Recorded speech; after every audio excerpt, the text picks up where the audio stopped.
अस्सलाम वालेकुम। आज मैं शेयर करने वाली हूँ चिकन जलफ्रेज़ी की रेसिपी। बनाना बहुत ही आसान है, तो चलिए बनाना स्टार्ट करते हैं।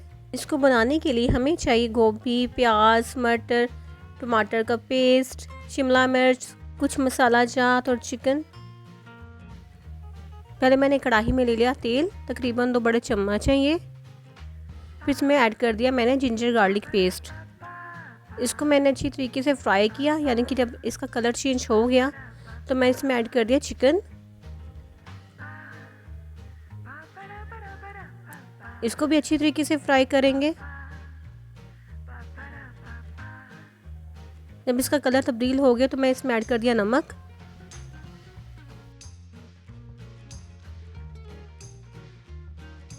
अच्छी तरीके से फ्राई करने के बाद मैं इसमें ऐड कर दिया टमाटर का पेस्ट।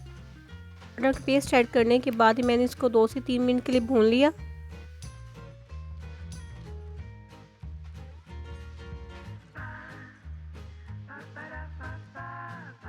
इसको भूनने के बाद मैं इसमें ऐड कर दिया चंद स्पाइसेस, जैसे लाल मिर्च का पाउडर, ज़ीरा, नमक, धनिया पाउडर, कुटी हुई लाल मिर्च। ये ऐड करने के बाद मैंने इसको अच्छी तरीके से भून लिया। इसके लिए कोई स्पेशल मसाला नहीं चाहिए, जो आम रूटीन में हम इस्तेमाल करते हैं वही काफ़ी है इसके लिए।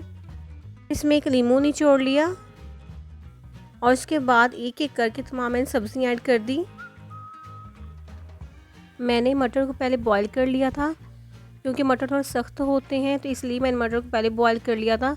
क्योंकि जलफ्रेज़ी में सब्ज़ियाँ ज़्यादा पकाते नहीं होते हैं।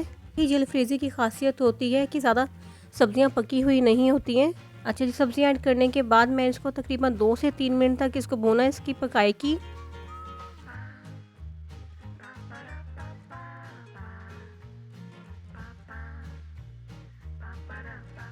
मैंने इसमें ऐड कर दिया केचप ऐड करने के बाद मैंने इसको अच्छी तरीके से भून लिया।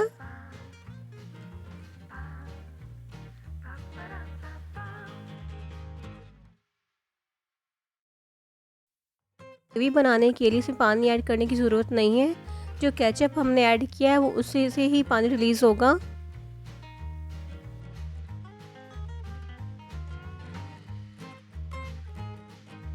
हम इसको 2 से 3 मिनट के लिए कवर करके रख देंगे और फ्लेम मीडियम ही रखेंगे। तो देखिए 2 मिनट के बाद ये देखिए जलफ्रेज़ी रेडी हो गई है। तो जी ये देखिए केचप ने अपना ही पानी रिलीज़ किया है।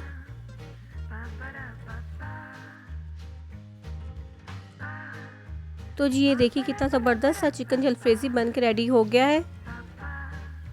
ऊपर रख दिए मैंने बॉयल एग। ये ऑप्शनल है, अगर आपको बॉयल एग पसंद है जलफ्रेज़ी में तो ऐड कर लीजिएगा। माशाल्लाह कितना खूबसूरत और टेस्टी लग रहा है। आप भी ज़रूर ट्राई करना। आपको ये रेसिपी पसंद आई हो तो प्लीज़ लाइक ज़रूर कर देना।